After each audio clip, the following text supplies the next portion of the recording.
Continue in a drawing from the previous exercise. We finished the assembly and now I would like to cover assembly code set style. Let me close the tool palette. We don't need it for now. I prefer to have a little bit cleaner working space. And then select Assembly Centerline and go to Assembly Properties.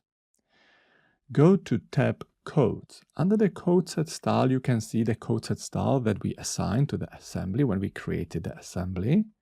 And here in this table, you can see all codes that are used in the assembly and their styles. If you want to modify their styles, then you need to modify code set style. You can either go to this drop down and go to Edit Current Selection. Of course, you can create a copy if you prefer not to modify the current code set style. Or if you don't want to go through this lengthy route, you can access the code set style directly from the tool space settings. Let me show you how to do that.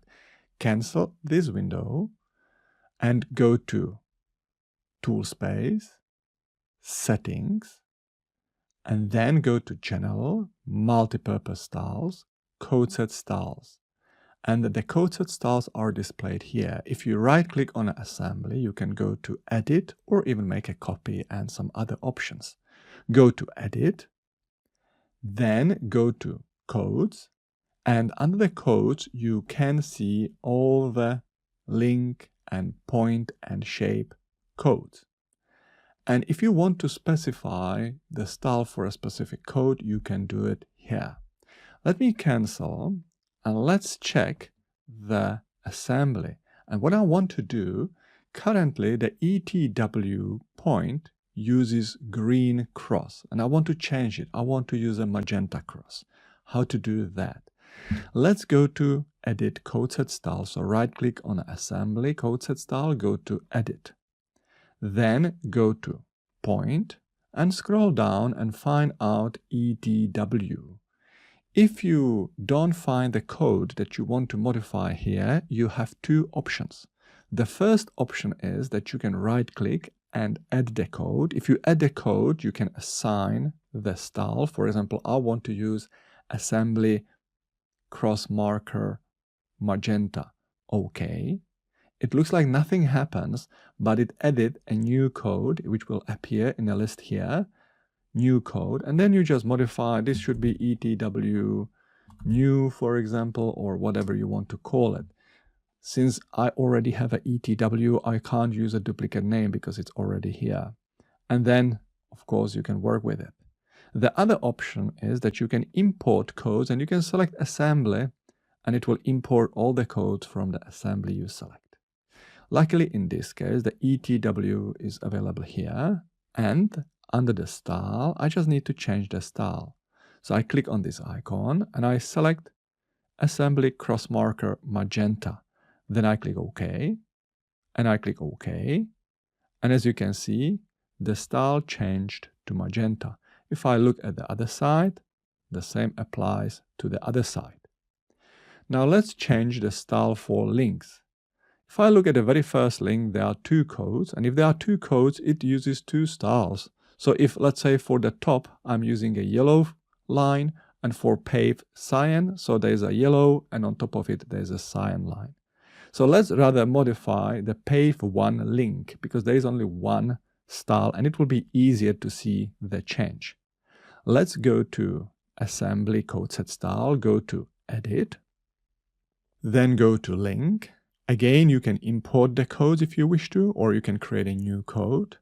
Then scroll down to Pave 1, and instead of using Assembly Yellow Link, rather use Assembly Green Link. Click OK, and OK, and the color changes to green on both sides. As you can see, it is green.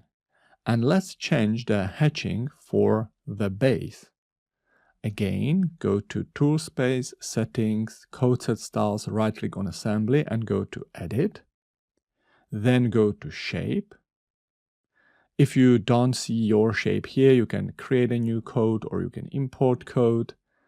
And then select Base and change the style. You see the current style is no display in 2D. And This is a style that we sometimes use for corridor, where in 2D view we don't want to display any shapes, but when you go to corridor 3D view, you want to display those shapes. That's why it says no display in 2D. But I want to assign a different style. I want to assign a hatching. So click on this icon and then go to drop down, and let's use a hatch with dots. Then click OK and OK. But it doesn't look right. Why? Maybe the scale is not right. So we need to modify the style with hatching. Again, you can go through code set style and modify it, but there is another way how to access this style. You probably realize that under the multipurpose styles, we have a marker styles that we used for points. We do have a link styles that we use for links, and we also have a shape styles that we use for shapes. And there is a hatch dots. Right click on it and go to edit.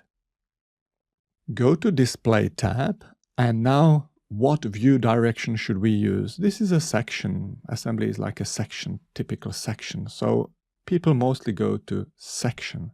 But unfortunately, section in this case means section view, and assembly is not a section view. So if you want to modify the hatching style for assembly, you must use a plan view direction. This is often the question from the users where they struggle to change the style for their assembly. It's because they're using incorrect view direction. So use plan. Then there is an option to specify the borderline and area fill. And for the area fill, we're using the dots, and the angle is 0, and the scale. Let's use a different scale. Since this is a very dense, so let's use a 0.01, for example. And if you want to see the preview, you can just apply and see whether it looks right. That doesn't look bad. That looks good. If I go to 0.05, and again, I can click apply. This doesn't look that good. So let me go back to 0.01, apply. And then click OK. So this is how to modify subassemblies in assembly. There's also option to specify the labels or code set style display code names. If I go to code set style, assembly code set style, edit, under the links, you will see that the label style says assembly code name. Then for the points, assembly code name, and for the shape, assembly code name. Of course, there is option to add, let's say, elevations or some other parameters. Let's explore it, what we can display for points. If I click on this icon, I can check the drop down and see what options are here. Or I can just go to copy, cut, and selection. And under the layout tab, under the contents, I click on 3-dot button. This course is not about how to create styles, but I just want to quickly take you through very simple exercise where we just look what options we have here. And there is a point code description, subassembly, point offset, subassembly, point offset side, and subassembly point elevation. So those are the parameters you can display for the labels. And I will cancel and cancel here because, as I said, in this course, I don't really cover much how to modify the styles, but I just wanted to give you a little bit of hint if you want to customize your assembly code set style.